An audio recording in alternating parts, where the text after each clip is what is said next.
Welcome friends, in this video we're going to learn how to create stored procedures with output parameters. So remember to review a little bit before, okay? In the previous examples, we had procedures that accepted values through input parameters. They operated on them, and for example, they produced a whole output like a table in the grid results view. Now we're going to do something different, right? We are going instead to return a single value using an output parameter. Very different process. All right, so let's get going here. I'm going to use AdventureWorks and then go as usual. And I want to make sure that I don't have it or existing already, so I'm just going to type this first, drop procedure get sum. In case I have it, I don't want to get any errors. I'll highlight that and execute. At best, it's good. At best, remember, it's just going to give you some error message, like cannot drop the procedure because it does not exist. That's fine. There you go. So now let's continue here. I'm going to say another go, and then I will say create procedure get sum. I'm calling it that because it's going to operate on a sum, okay? So I'm going to say add total, and then money, and then output. So this is implying several things. You've got the name of it, get sum. You've got the add total here. I've called it that because it's going to represent the total amount of money in a table. The data type is money, and the fact that it says output means that you can return a value to the place where the procedure is invoked or called. So let's take a look. I'm going to type as, all right, and I'm going to say here set. And remember, because the add total here, right, is an output value, an output parameter, you can set it and then you can return that value back to the place where the procedure is called. Sometimes we also say invoked.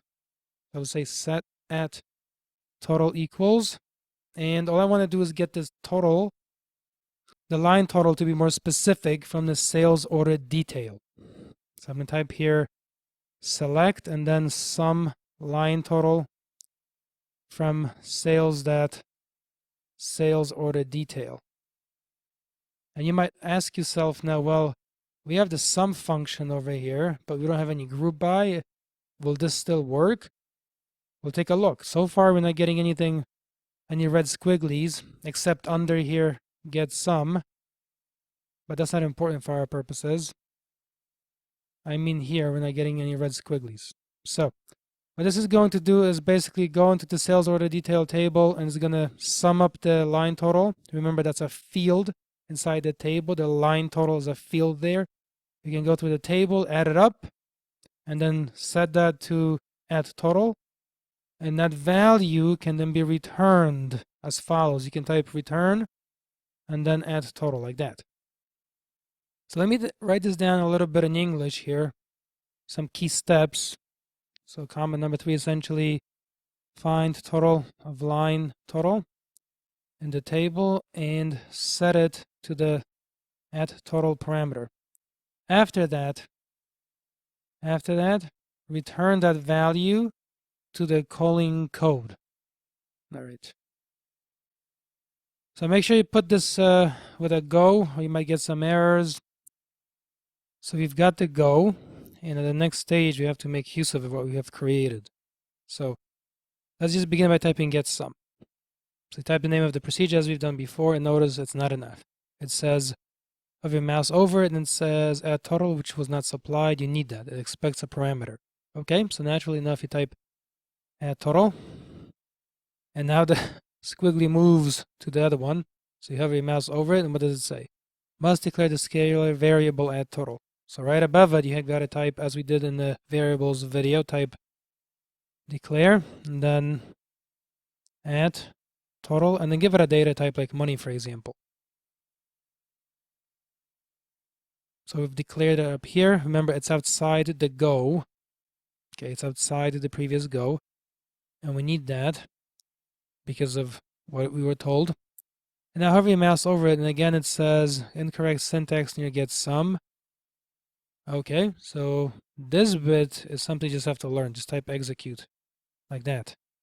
So execute, name of procedure, and then add total. when you hover your mouse over it, of course, you'll see a tooltip that shows you information just as this one does. And now you ask yourself, okay, I'm just going to grab this and execute it. And nothing shows except command completed successfully. But remember, the purpose is to show the sum of the line total from the sales order detail table. And this is not working. It's not showing us that bit of information on the screen anywhere. So we're going to use print. That's a basic feature. Between single quotes, type some introductory text, like for example, sum of line total. Put a little bit of a space, and then the plus to indicate you're combining things. It doesn't mean addition really, it means you're combining different objects together. And then after that, you might be tempted to say, okay, let's try the name of the variable like that. That's a good approach. Let's give it a shot. So highlight all of that and hit execute. And you start getting a lot of these little messages that are common in SQL Server. It says cannot convert a car value to money.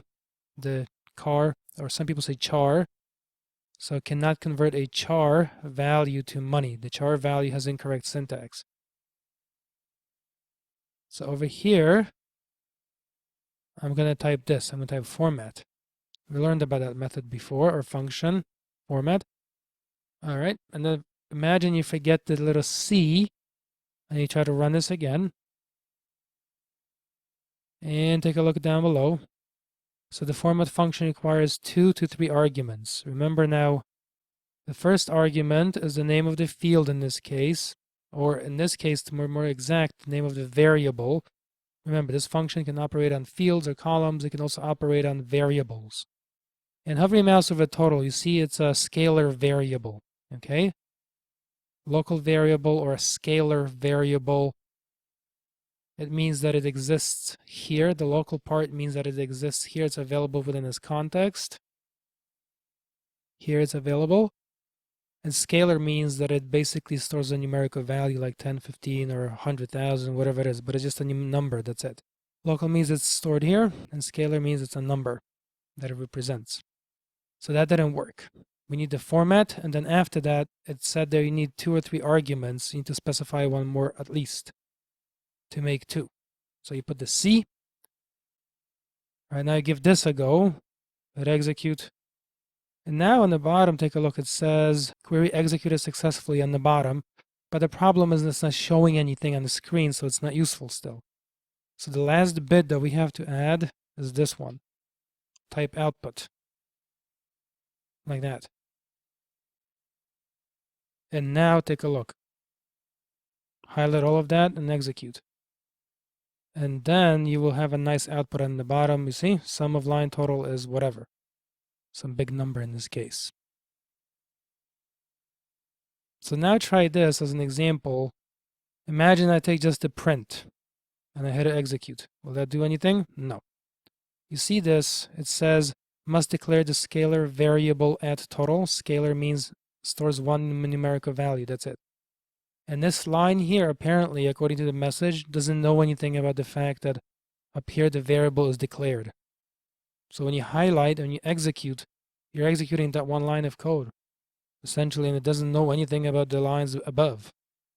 All right, so then try 2 of them, same principle, except even more error messages. You see that? Must declare the scalar variable total. So that is because this one uses the total variable, this one uses it. So highlight all 3 of them, execute, and now everything is working as a unit. I hope you understand the concept of a context a little more, or the concept of when a variable is available and how to use it, especially when you highlight it, okay? And then run code. All right, friends, I'm going to leave it here.